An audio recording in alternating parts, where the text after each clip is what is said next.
Hello gentleman cadets and ladies, my name is Aryan और आज मैं आप लोगों के लेके आ चुका हूँ लेक्चर नंबर 12। आज हम पढ़ रहे हैं लेक्चर नंबर 12। हम पढ़ रहे हैं इंडियन हिस्ट्री।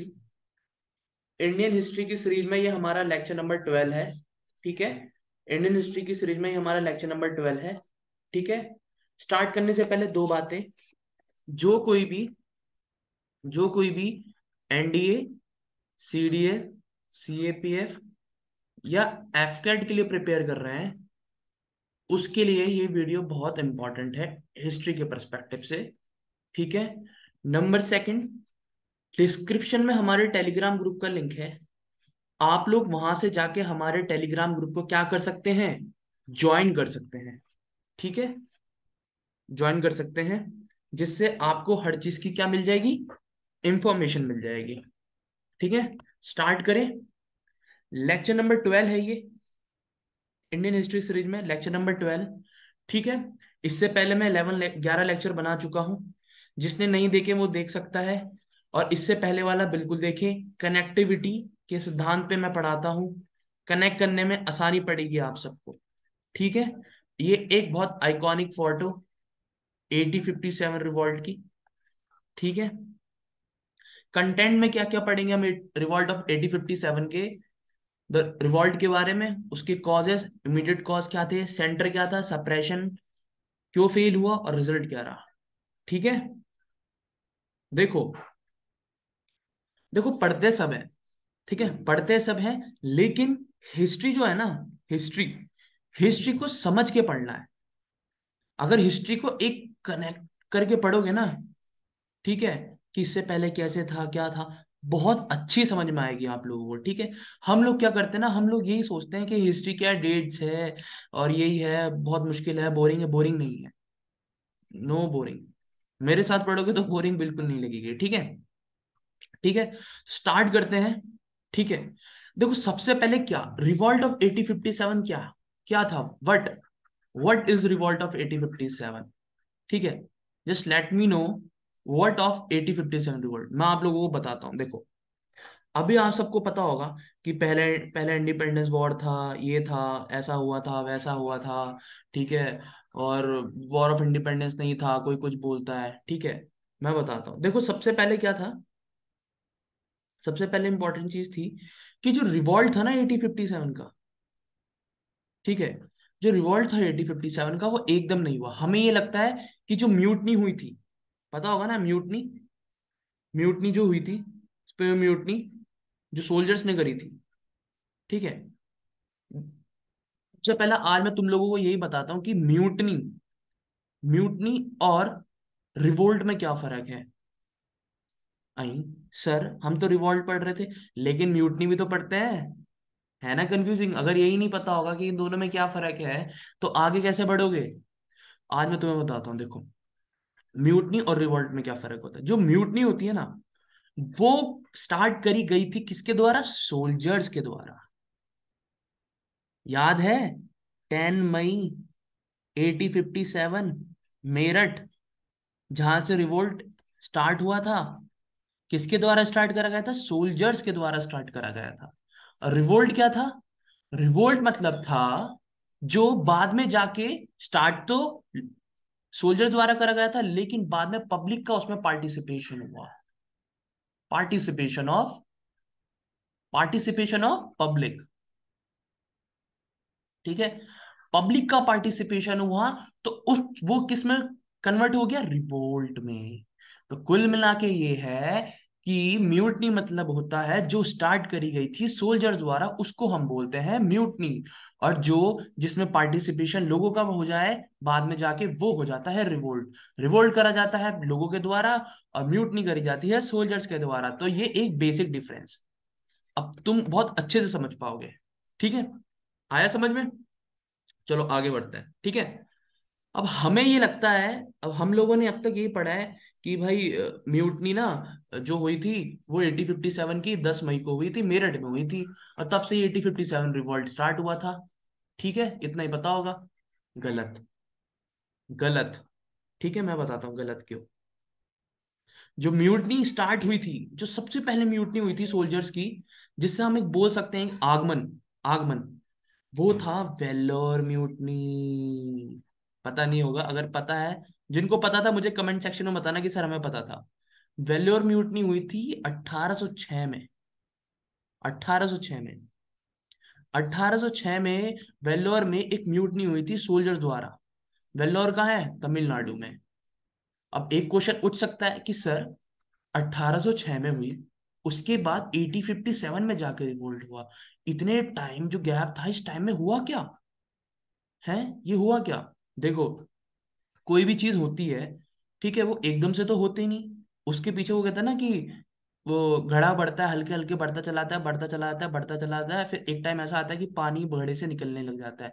तो इस टाइम से आगमन हुआ था। इसके बीच में जितने भी हमारे सेटलमेंट्स आए, ठीक है, एक्सप्लॉइट करने के लिए, ठीक है, वो इकोनॉमिक कॉज हो गया, ठीक है, डॉक्ट्रिन ऑफ लैप्स हुआ, सब्सिडेंट्री अलायंस हुआ, वो गड़ा बढ़ रहा था। और जैसे ही गड़ा बढ़ता रहा 1857 में जाके क्या होता है? बूम।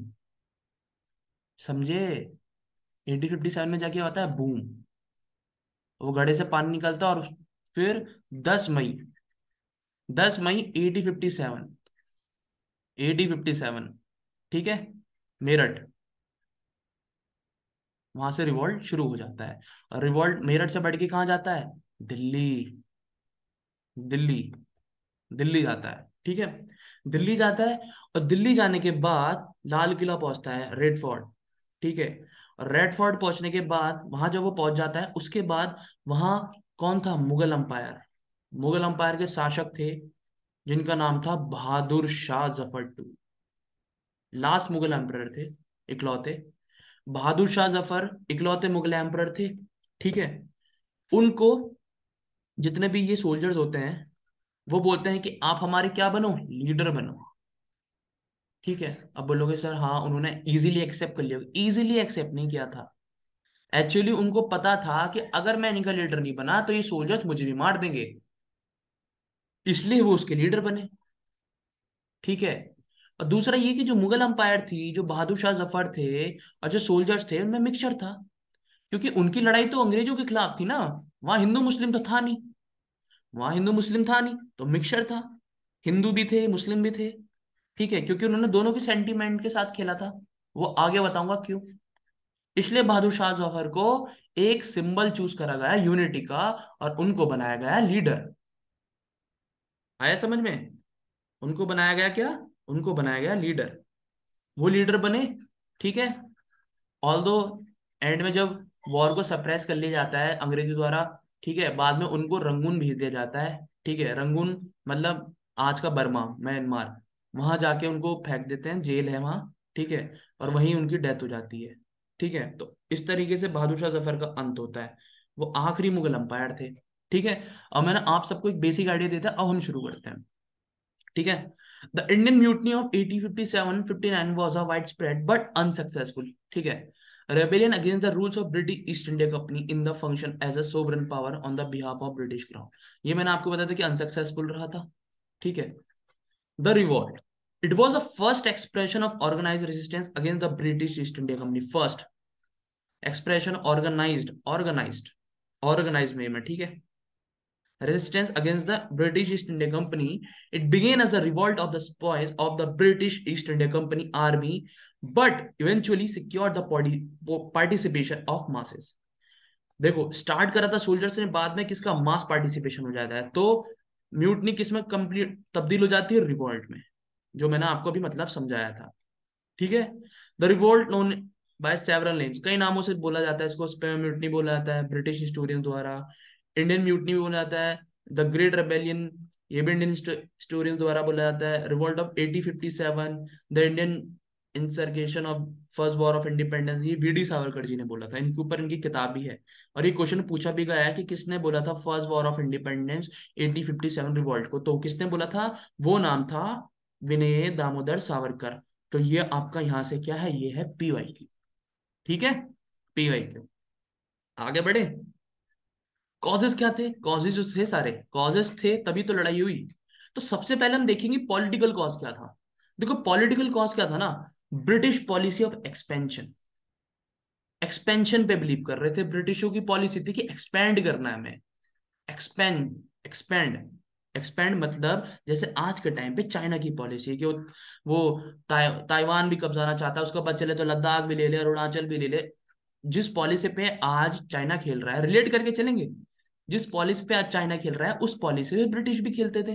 तो ये एक पॉलिटिकल रीजन था। ब्रिटिश पॉलिसी क्या थी? एक्सपेंशन की जो पॉलिसी थी उनकी। आगे पढ़ते हैं। The political cause of the revolt were the British policy of expansion through the doctrine of lapse. But उन्होंने एक्सपेंशन के लिए कौन सी ली? Doctrine of lapse. अब बोलोगे सर ये डॉक्ट्राइन ऑफ लैप्स क्या है? बताता हूं। जैसे उस टाइम पे ब्रिटिशर्स पॉलिसी अपनाई थी उन्होंने एक्सपेंशन की, कौन सी? Doctrine of lapse. ऐसे ही चाइना आज कौन सी पॉलिसी अपना रहा है? डेब्ट वाली, कर्जा देके।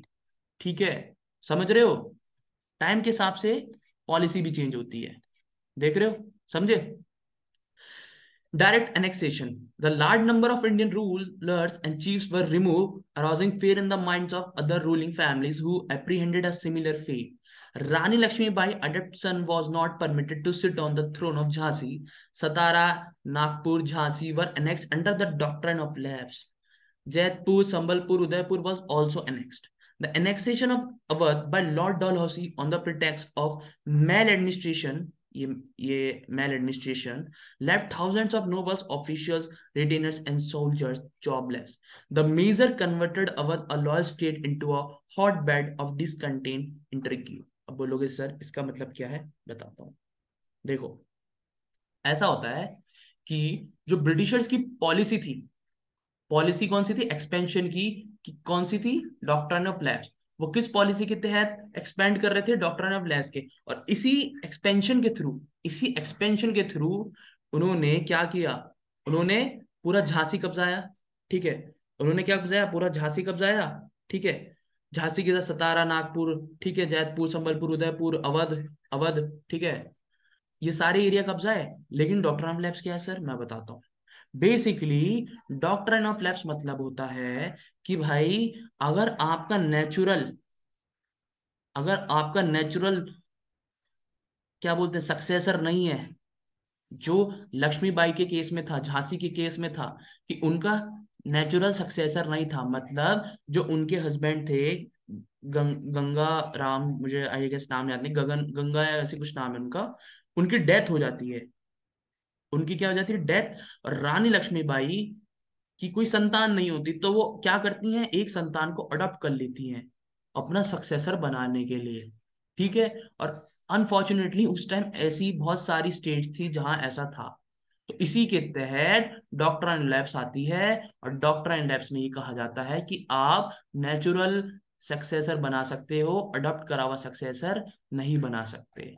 और इसी के तहत वो ये सारी जगहें कब्जाते हैं।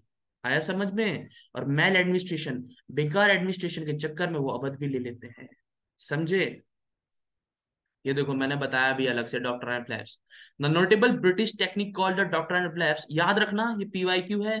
पीवाईक्यू क्यों? क्योंकि ऐसे ऑप्शन दे देगा, ठीक है, यहाँ ABCD लिख देगा, फिर बताना पड़ेगा कि मैच करके ऑप्शन में कि कौन सा सही है। तो डॉक्ट्रिन ऑफ लैप्स किसके द्वारा दी गई थी? लॉर्ड डॉलहौसी। डॉलहौसी एक जगह भी है हिमाचल प्रदेश में। ठीक है, ठीक है। तो ऐसे ऑप्शन दे देगा कि ये पॉलिसी किसके नाम से, ये ऐसे करके। ठीक है, तो किसने दी थी? लॉर्ड डॉलेसी ने दी थी 1840s में। देख रहे हो 57 आया नहीं था, 57 आया नहीं था, मैंने बताया था ना, घड़ा बढ़ रहा है। वही चीजें हैं। It involve the British prohibiting a Hindu ruler without a natural heir from adopting a successor after the ruler die और रिजाइन एनेक्स हिज लैंड। वही जो मैंने कहा था, नेचुरल हायर नहीं होगा तो वो क्या कर लेंगे? एनेक्स कर लेंगे लैंड को। ठीक है, इससे क्या होता है? प्रॉब्लम क्रिएट होती है। ठीक है, तो और जो जब एनेक्स कर रहे थे, जो उनके अंडर थे, उस स्टेट के अंडर थे, ठीक है, उनको क्या कर जाता है? उन ब्राह्मण्स उन सबको क्या कर जाता है? किक आउट कर देते हैं। ठीक है, तो जितने भी थे वो अपने ल्यूक्रेटिव, मतलब बढ़िया बढ़िया जिनको पोजीशंस मिल रखी थी, उससे क्या उनका हाथ धोना पड़ता है। ये है डॉलर से, ये पॉलिसी लेके आया था। और ये हमारी झांसी की रानी। समझे? आया समझ में? सोशल और रिलीजियस कॉज क्या थे? ये इंपॉर्टेंट कॉज है, वैसे तो सारे इंपॉर्टेंट कॉज है। ठीक है, ये ज्यादा इंपॉर्टेंट कौन से? क्योंकि रिलीजन जो होता है, लोगों को ज्यादा सेंटीमेंट होते हैं लोग रिलीजन को लेके अपने, मुझे ऐसा लगता है। ठीक है, पर्सनली मुझसे पूछा जाए तो। ठीक है, social and religious cause. ठीक है. The rapidly spreading Western civilization India was alarming concern all over the country. An Act 8050 changed the Hindu law inheritance, enabling a Hindu who had converted into Christianity to inherit his ancestral properties. बताता हूँ. देखो, Britishers आए. Britishers आए India में. Okay, आए. वो आए तो अपनी सिविलाइजेशन लेके आए, अपने ट्रेडिशन लेके आए, अपने कल्चर लेके आए, अपने रीति रिवाज लेके आए. तो इससे क्या हुआ, इंडिया में कंसर्न जग गया लोगों के अंदर. ठीक है. क्यों? क्योंकि वो एडमिनिस्ट्रेशन कंट्रोल कर रहे थे तो चीजें अपने हिसाब से चलाएंगे. ठीक है. और इंडियन जो थे वो अपने ट्रेडिशन अपनी चीजों के हिसाब से चलाने वाले लोग थे, तो वो कंफर्टेबल नहीं हो पाए. समझ रहे हो, कंफर्टेबल नहीं हो पाए.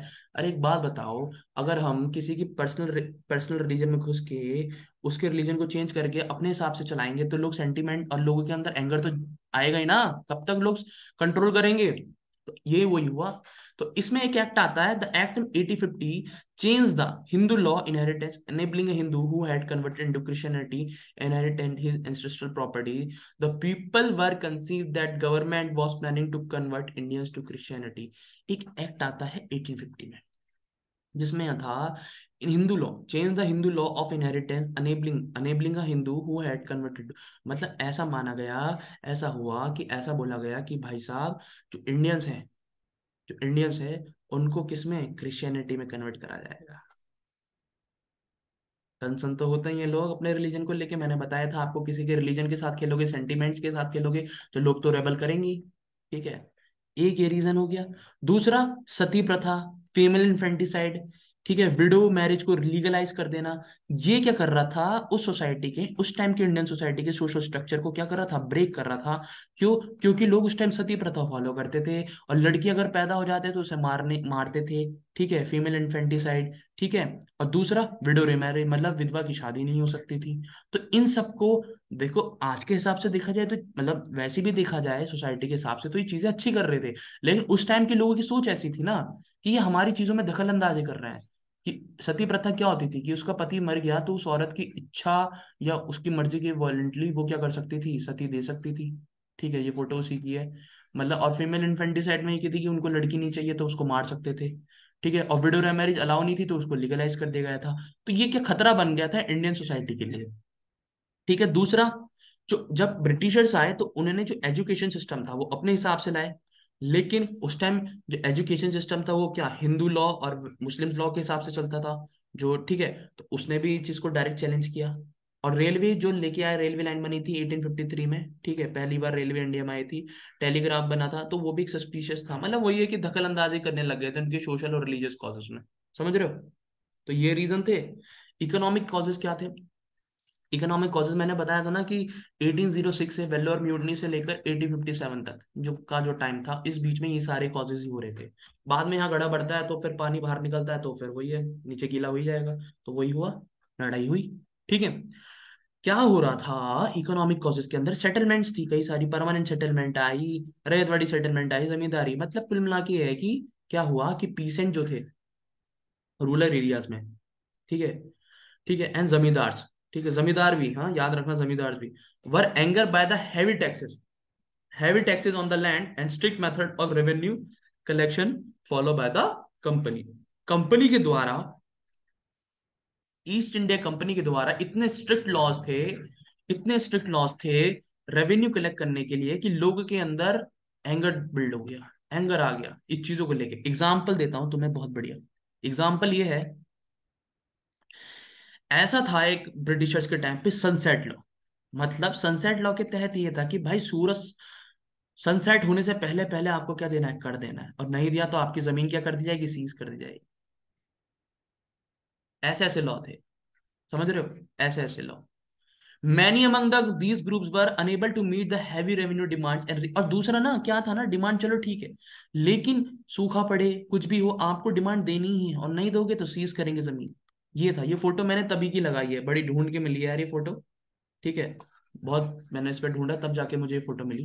ये फोटो मैंने इसलिए लगाई ताकि आप लोग समझ कर देखो. ये देखो, ये ब्रिटिशर सोल्जर्स खड़े हैं ना, दिख रहे हैं सामने. ये ब्रिटिशर सोल्जर्स खड़े हैं और ये कर वसूल रहे हैं, और ये सारे जितने भी गांव के लोग हैं उनके सामने सर झुका रहे हैं. और दूसरा ना, पता क्या हुआ इस चीज की, और इससे भी इंपॉर्टेंट ना, फेमाइन आए थे यार, सूखा पड़ा था. और ऐसा माना जाता है इस पूरे ब्रिटिश एरा में 11 फेमान आए थे। 11 में से ना सिर्फ 5 नेचुरल थे, बाकी सारे मैनमेड फेमाइन थे। इतना एक्सप्लॉइट करा था इंडियंस को, इतना एक्सप्लॉइट, समझ रहे हो? तो फेमाइन आए, आंधी आए, तूफान आए, बारिश ना आए, आपको टैक्स देना है तो देना है। तो इसी की वजह से लोगों के अंदर गुस्सा जगा। तो many among the groups were unable to meet the heavy revenue demands and repay their loans to many money lenders, eventually losing the land that they had held for great generation। वही land खोना पड़ा। Large numbers belong to the peasantry class and had family ties in villages, so the grievances मतलब होता है दुख, दुखियाड़ा, दुख of the peasants also affect them। अब ये पॉइंट समझना अच्छे से। देखो इसने कैसे, ये बहुत टर्निंग पॉइंट था, क्यों मैं बताता हूँ। देखो क्या हुआ जब उन लोगों ने टैक्स लगाए, ठीक है। सबसे ज्यादा टैक्स पता कहाँ लगा था? सबसे ज्यादा टैक्स लगा रखा था अवध वाला एरिया। अब बोलोगे सर अवध, अवध बताता हूँ मैं तुम्हें। अगर मैं एक मैप बनाऊं, देखो ये है हमारा एक तरीके से प्यारा भारत, ठीक है। तो इधर मान लो ये हमारा बॉर्डर एरिया है ना, ऐसे ऐसे करके तो है, ठीक है, ठीक है। तो ये वाला जो एरिया था ना, ये वाला, ये वाला, ये ये वाला, जिसमें आधा आपका, आधा आपका ये उत्तराखंड वाला एरिया, आधा देहरादून वगैरह वाला एरिया, सहारनपुर यूपी में, और ये पूरा यूपी वाला एरिया, और थोड़ा सा बॉर्डर लग के मध्य प्रदेश वाला एरिया। ये जितना एरिया था, इस एरिया को बोला जाता था अवध। तो मोस्ट ऑफ द सोल्जर्स कहाँ से थे? अवध से थे। अब एक तो वो ब्रिटिश मिलिट्री में क्या कर रहे हैं? सर्व कर रहे हैं, ऊपर से उनके पीछे से उनके पास जो खेती है, टैक्स देने का ना कारण उनकी जमीन भी ली जा रही है। तो कब तक इंसान कंट्रोल करे? समझ रहे हो? तो ये अवध वाले एरिया से ही ब्रिटिश आर्मी में सबसे ज्यादा सोल्जर थे। आया समझ में? ठीक है। After the industrial revolution in England there was an influx of British manufacturers good into India which ruined industries, particularly the textile industry in India. जब जब इंग्लैंड में क्या हुआ? जब इंग्लैंड में आता है आपका क्या?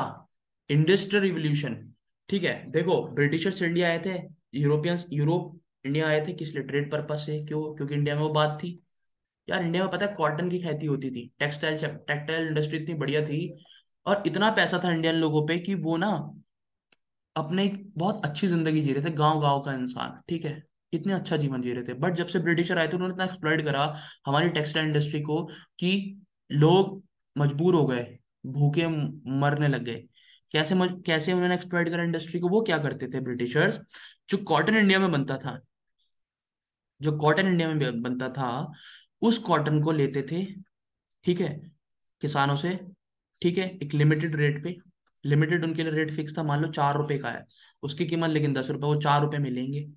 उसको लेते थे और फिर उसको कहाँ बेचते थे? इंग्लैंड भेजते थे। इंग्लैंड में उस रॉ मटेरियल को लेके क्या बनता था? शर्ट बनती थी, शर्ट बनती थी, जो भी कपड़े बनाते थे, फिर उसको बेचते थे। क्यों? क्योंकि इससे क्या होगा? उनको टैक्स नहीं लगेगा। भाई अगर यहाँ शर्ट बना के वो वहां ले जाएंगे तो उनको टैक्स देना पड़ेगा ना। 10 रुपए की मान लो शर्ट बन रही है, तो उन्हें टैक्स लग के वो 100 रुपए हो जाएगा वहां। इससे अच्छा सीधा रॉ मटेरियल ले जाओ, वही बनाओ। एग्जाम्पल, मान लो अगर मैं तुम्हें जहाँ के भी आप लोग हो वहां की लोकल शर्ट दूं, एक शर्ट है सेम, और एक शर्ट है पीटर इंग्लैंड की, कौन सी शर्ट लोगे? कलर सेम, सब सेम। ऑब्वियसली मैं शर्ट लगा सकता हूँ 90% बच्चे पीटर इंग्लैंड लेंगे, जॉकी लेंगे, ठीक है, नाइकी लेंगे, ठीक है, इस तरह की चीजें लेंगे। लेकिन तुम्हें पता है पीटर इंग्लैंड भी इंडिया में बनता है। तो यही कहानी थी, इस वजह से एक्सप्लॉइट करा गया हमारे इंडस्ट्री को, समझे? हैंडीक्राफ्ट इंडस्ट्री भी एक्सप्लॉइट हुई, ठीक है। हैड कम्पीट विद, क्यों? क्योंकि cheap machine made goods from the Britain, ठीक है, वो चीप मशीनों की वजह से जो ब्रिटेन से आ रही थी, एक्सप्लॉइट इस लेवल तक करा गया। वरना इंडिया एक बहुत प्रॉस्परस सोने की चिड़िया ऐसे नहीं बोला जाता था हमें, समझ रहे हो? मिलिट्री कॉस्ट, मिलिट्री कॉस्ट बताता हूँ। The revolt of 1857 began as a spear mutiny. Indians performed more than 87% of the British troops. 80%, 87% से भी ज्यादा ब्रिटिश आर्मी में इंडियन थे, पता है तुम्हें? अब तुम खुद सोच लो यार, तुम्हें पता है ब्रिटिशर तो 50,000 ही थे, वो पूरे भारत को कैसे कंट्रोल कर लेते? बाकी तो इंडियन ही थे जो कंट्रोल कर रहे थे, समझ रहे हो? बाकी इंडियन ही थे। But Indians were considered inferior, उनको इंफीरियर, वही डिस्क्रिमिनेशन आज भी होता है, रेसिज्म, रेसिज्म, ठीक है। वो गोरे होते थे ब्रिटिशर्स, ये नहीं, सांवले होते थे हम लोग, ठीक है। तो इस रीजन की वजह से डिस्क्रिमिनेशन होता था, क्या होता था डिस्क्रिमिनेशन, कि सेम सैलरी पे अगर ब्रिटिशर सोल्जर है और सेम सैलरी पे अगर एक इंडियन सोल्जर है, तो दोनों को सैलरी में फर्क, कम सैलरी मिलती थी उसको, ठीक है, सेम रैंक पे, ठीक है, ठीक है। और दूसरा, उनको बोला गया था कि भाई आप क्या करोगे, लैंड क्रॉस द सी, मतलब भारत समुद्र के रास्ते दूसरे देश में जाके भी लड़ना, ऐसा भी था, ठीक है। 1857 में जब लॉर्ड कनिंग था, गवर्नर जनरल था उस टाइम पे, ठीक है, बाद में 80 जब सरप्राइज हो गया, उसको फर्स्ट वाइसरॉय यही था, लॉर्ड कनिंग, याद रखना, ठीक है। वो एक उसने जनरल सर्विस इनलिस्टमेंट एक्ट निकाला, जिसमें बोल दिया गया कि जो भी सोल्जर होगा भाई उसको रेडी रहना है सर्व करने के लिए, कहाँ, कहाँ, ब्रिटिश के बाहर के लैंड्स में, मतलब इंडिया से बाहर। और उस टाइम ऐसा होता था कि जो भी इंडियन भारत छोड़ के बाहर गया समुद्र के रास्ते, वो अशुद्ध हो जाता था, अच्छा नहीं मानते थे, इम्प्योर मानते थे। ये भी रीजन था। सैलरी वाला बता दिया, ये वाला भी बता दिया मैंने, समझ रहे? तो ये कुछ ऐसे रीजन थे मिलिट्री कॉजेस। और लॉर्ड कनिंग का पढ़ लेते हैं, क्योंकि ये इंसान उस टाइम वहां था, ठीक है, तो इसके बारे में पढ़ना जरूरी है। Charles John cunning was a statesman and the governor general of India. 1857 mutiny के टाइम पे क्या था, गवर्नर था वहां। अब बाद में जब रिवॉल्ट को सप्रेस करने गया तो ब्रिटिश क्राउन आ गया था इंडिया में, पता होगा इतना आप लोगों को, ठीक है। तो ब्रिटिश क्राउन आ गया था, तो इसी को फर्स्ट रॉय बना, वाइस रॉय बना दिया था, क्योंकि गवर्नर जनरल से वाइस रॉय का सिस्टम आ गया था। तो ये क्या था, एक तरीके से 1857 पे गवर्नर जनरल भी था और पहला वाइस रॉय भी था। इंपॉर्टेंट इवेंट्स क्या हुए थे इनके टाइम पे, इसलिए इंपॉर्टेंट है क्योंकि क्वेश्चन बनता है, पीवाईक्यू है ये, ठीक है, याद रखना, इसलिए मैंने डाला है। The mutiny of 1857 which he was able to suppress successfully, passing of Indian Council Act 1681 which introduced portfolio system। जब हम एक्ट्स पढ़ेंगे ना लास्ट में, तब मैं और इस एक्ट के बारे में थोड़ा अच्छे से बताऊंगा। बाकी अभी समझ लो कि इंडियन काउंसिल एक्ट आया था 1861 में, जिसमें पोर्टफोलियो सिस्टम, मतलब डिपार्टमेंट, डिपार्टमेंट डिवाइड कर दिए गए थे कि ये डिपार्टमेंट ये संभालेगा। एग्जाम्पल के तौर पे जैसे आज के टाइम पे बता देता हूँ मैं तुम्हें, प्राइम मिनिस्टर होता है, प्राइम मिनिस्टर के नीचे कई सारे मिनिस्टर होते हैं, काउंसिल ऑफ मिनिस्टर में आपका defence minister, home minister, foreign minister, ठीक है, फाइनेंस मिनिस्टर। तो ये जितने भी मिनिस्ट्री है, डिपार्टमेंट है, ये जितने भी, ठीक है, ये सब, इन सबको बोलते हैं पोर्टफोलियो। ये पोर्टफोलियो सिस्टम जो आज भी हम फॉलो कर रहे हैं अपनी गवर्नमेंट में, ये 1861 एक्ट में आया था, समझे? Withdraw of doctrinal lapse which was one of the main reason of mutiny. Withdraw कर दिया था डॉक्टरनल लैब्स को, जो एक मेन रीजन था, ऑब्वियस सी बात है। Introduction of code of criminal procedure, enactment of Indian High Court Act, देखो आईपीसी, सीपीसी आज भी फॉलो करता है, ये उसी टाइम पे आया था। किसके टाइम पे, कनिंग के टाइम पे। ये है कनिंग, समझे? आगे बढ़े। इमीडिएट कॉज क्या था, ये तो हमने वो कॉज पढ़ ली जो 1806 वेल्लोर म्यूनिटी से लेकर 1857 तक बीच में बढ़ रहे थे। फिर इमीडिएटली 1857 में क्या ऐसा हुआ जो एकदम एकदम लड़ाई हुई। Immediate cause, the revolt of 1857 eventually broke out over the incident of Greece.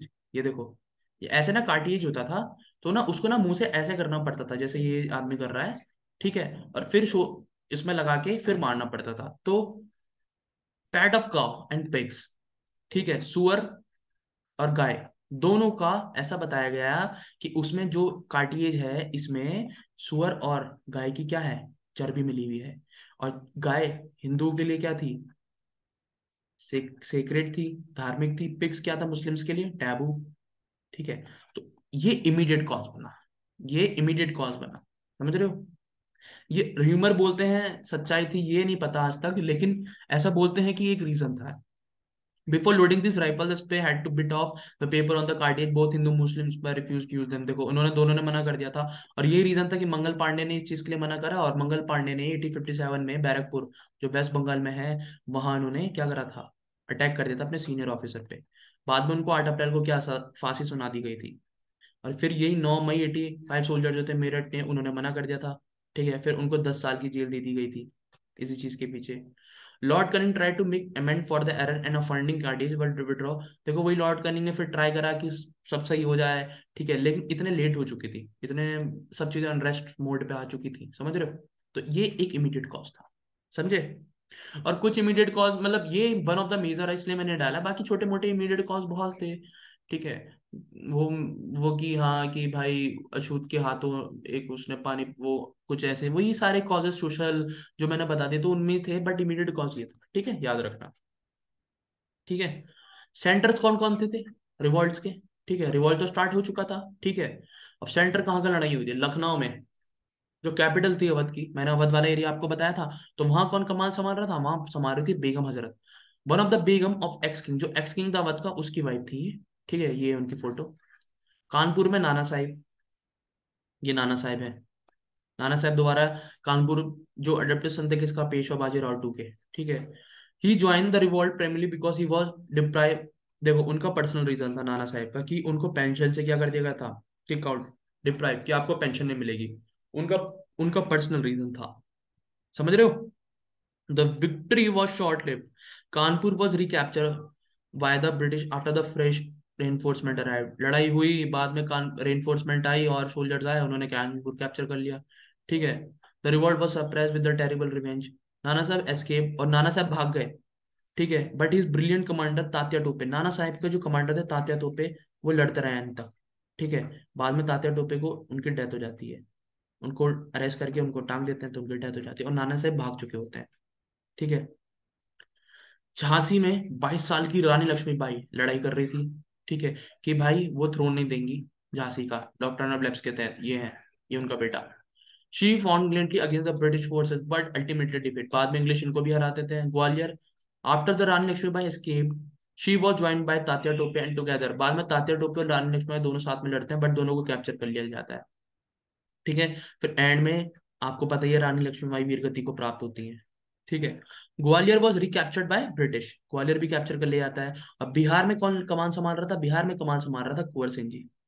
ठीक है, ठीक है, जगदीशपुर से थे, ये है कुंवर सिंह जी की फोटो, ये कमान संभाल रहे थे, समझ रहे हो। बट झांसी की रानी ने ना भूत बना दिया था, मतलब सीरियसली, मतलब क्या पल रहा होगा वो, कैन यू इमेजिन, सोच के देखो एक बार। ठीक है, सप्रेशन हो गया था। The revolt of 1857 lasted for more than a year, एक साल से ज्यादा तक वो रिवॉल्ट चला। It was suppressed by the middle of 1857 के मिड में, जून जुलाई के महीने में, 14 महीने के आउटब्रेक के मेरठ के बाद पीस मेंटेन होता है। फाइनली लॉर्ड कैनिंग द्वारा बोला जाता है कि सब कंट्रोल में है। अब ये बहुत इंपॉर्टेंट है, ये चार्ट मैंने इसलिए डाला है, PYQ से बहुत, मतलब ये क्वेश्चन, ये तो very very very very important है। ठीक है, ये बहुत इंपॉर्टेंट है, ठीक है, इसको पढ़ लेना अच्छे से। Places of the revolt, leaders of British officials, क्यों मैंने इसलिए डाली ब्रिटिश ऑफिशियल्स, क्योंकि क्वेश्चन पूछा जा सका है कि दिल्ली में किसने सरप्राइज किया था, लखनऊ में किसने किया था, कानपुर में किसने किया था, समझ रहे हो, तो उनके नाम पूछता है। ठीक है, तो दिल्ली में रिवॉल्ट हुआ, कौन था लीडर, बहादुर शाह थे। ब्रिटिश ऑफिशियल किसने कंट्रोल करा बाद में, जॉन निकोलस ने। लखनऊ में बेगम हजरत महल थी, हेनरी लॉरेंस। कानपुर में नाना साहिब थे, सर कॉलिन कैंपबेल। झांसी में लक्ष्मीबाई और तात्या टोपे थे, जनरल ह्यूज रॉस। बरेली में खान बहादुर खान थे, कॉलिन कैंपबेल। इलाहाबाद और बनारस में मौलवी लियाकत अली थे, कर्नल ऑनसेल। ठीक है, ऑनसेल, ठीक है, तो ये सब याद रखना बहुत इंपॉर्टेंट है। और बिहार में कौन था, बिहार में मैंने बताया था ना, बिहार में कौन था, बिहार में याद रखना बिहार का भी। ठीक है, कुंवर सिंह, बिहार के कौन थे, कुंवर सिंह। ठीक है, कुंवर सिंह। अब why did revolt fail, fail क्यों था, अनसक्सेसफुल क्यों था, लिमिटेड अपराइजिंग। हाँ, लिमिटेड अपराइजिंग था, लिमिटेड लोग थे। अगर ये देखो, अगर ये इंडिया है ना, एक सेकेंड यार, ये इंडिया है, तो साउथ इंडिया का पार्टिसिपेशन देखा नहीं गया है। ठीक है, ठीक है, कई एरियाज अनअफेक्टेड थे। ठीक है, the revolt was mainly Doab area में था, डोब एरिया जो गंगा यमुना वाला डोब एरिया है, मैंने जो बताया वद वाला इधर वाला एरिया, इन इसी एरिया में ज्यादा था, सिंध राजपूताना कश्मीर, इन पंजाब वाले एरियाज में, इस नॉर्थ इंडिया में ज्यादा लड़ाई थी। ठीक है, but largely princely states Hyderabad Mysore Travancore Kashmir as well smaller ones of Rajputana did not enjoy, उन्होंने रेबल को ज्वाइन ही नहीं करा था, साउथ का प्रोविंस पार्ट नहीं था। तो एक रीजन ये था, अफेक्टिव लीडरशिप थी नहीं effective leadership. The rebels lack an effective leader. Although Nana Sahib, Tatya Tope, Rani Lakshmibai were brave leaders, but they could not offer effective leadership to move as a whole. यार एक बात बताओ, पूरी team का होता है ना, Britishers के बाद मैंने आपको लास्ट वीडियो में बताया था कि ब्रिटिशर्स पे अच्छी लीडरशिप थी, इसलिए उन्होंने इंडिया पे कंट्रोल कर पाए, समझ रहे हो। बट हमारे पास अच्छे लीडर्स थे, बट इतने नहीं थे कि वो पूरे उसको संभाल पाए, समझ रहे हो। भारत में इस टाइम इतनी गरीबी हो गई थी कि उनको ब्रिटिशर सोल्जर्स जो थे उनके अंडर इंडियन सोल्जर्स थे, बट उनको पैसे मिलते थे तो उनको लड़ना पड़ता था। कुछ लीडर्स थे बट एक इफेक्टिव लीडरशिप नहीं थी। लिमिटेड रिसोर्स थे, हाँ लिमिटेड रिसोर्स थे, ये बात तो है। The rebels lack resources in terms of man, man power कम थी, मनी कम थी, क्योंकि सबका पार्ट नहीं था ना इंडिया में, वही लिमिटेड अपराइजिंग तथा लिमिटेड रिसोर्स ही होंगे। ठीक है। और दूसरा इंग्लिश की साइड्स में क्या था, मैन पावर भी थी, मनी भी थी, आर्म्स भी था। ठीक है। पार्टिसिपेशन नहीं था मिडिल क्लास का। The English educated middle class, the rich merchant traders zamindars of Bengal have the British even, पता है ये सच बात, ये पॉइंट बहुत इंपॉर्टेंट है, ब्रिटिशर्स की हेल्प करी थी इंडियंस जमींदार्स और मर्चेंट्स ने। इसलिए भी हम हारे, कि पता देते कि हाँ है तो उनको मार दो, वरना चांसेस थे कि हम जीत सकते थे, एटलीस्ट कुछ तो जीत सकते थे। समझ रहे हो? तो ये एक बिग रीजन था। रिजल्ट क्या रिवॉल्ट का रहा? कंपनी का रूल एंड होता है, क्योंकि देख लिया था ब्रिटिश गवर्नमेंट ने कि कंपनी से नहीं संभलेगा भारत, और ऐसा रहा तो नहीं हो पाएगा। तो उन्होंने बोल दिया कि भाई तुमसे ना हो पाएगा। तो great uprising of 1857 was an important landmark Indian history of modern India. एक बहुत मॉडर्न टर्निंग पॉइंट था इंडियन हिस्ट्री में। The revolt mark the end of the East India Company of India. Direct British crown आ गया था, और British crown के नाम के आते ही वाइसराय सिस्टम आ गया था। ठीक है। तो लॉर्ड कनिंग दरबार लगाते हैं इलाहाबाद में 1 नवंबर 1858 में क्वीन के नाम पे, और वहां से क्या वाइसराय बन जाते हैं और क्राउन सिस्टम आ जाता है। ठीक है। जो इंडियन एडमिनिस्ट्रेशन क्वीन विक्टोरिया के अंदर आ जाता है, मतलब ठीक है, ब्रिटिश पार्लियामेंट संभालेगा। The India office was created to handle the governance and administration of the country. समझ रहे हो?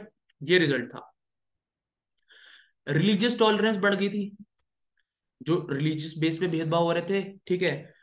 ठीक है। It was promised in due attention paid to the custom and tradition. ध्यान दिया जाएगा इंडियन मुस्लिम, हिंदू और मुस्लिम्स के कस्टम ट्रेडिशन को, उनको देखते हुए पॉलिसीज बनाई जाएंगी। तो ब्रिटिशर्स के अंदर रिलीजियस टॉलरेंस बढ़ गई थी। एडमिनिस्ट्रेटिव चेंज लाए थे, द गवर्नर जनरल से वो वायसराय बना दिया गया था। Indian rule rights of Indian rulers were recognise, Indian rulers के राइट को रिकॉग्नाइज करा गया। डॉक्टर एंड लैब्स को अबॉलिश कर दिया गया।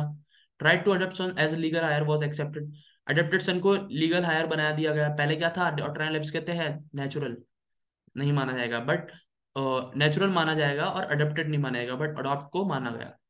मिलिट्री ऑर्गेनाइजेशन हुई, ratio of British officers in Indian soldier increase, but the armoury remain in the hand of English. वही बात है कि सोल्जर्स बढ़ाए गए, ऑफिसर्स बढ़ाए गए इंडियन, बट जो आर्म्स थे वो ब्रिटिश इंग्लिश के अंडर ही थे। ठीक है। ठीक है। समझे?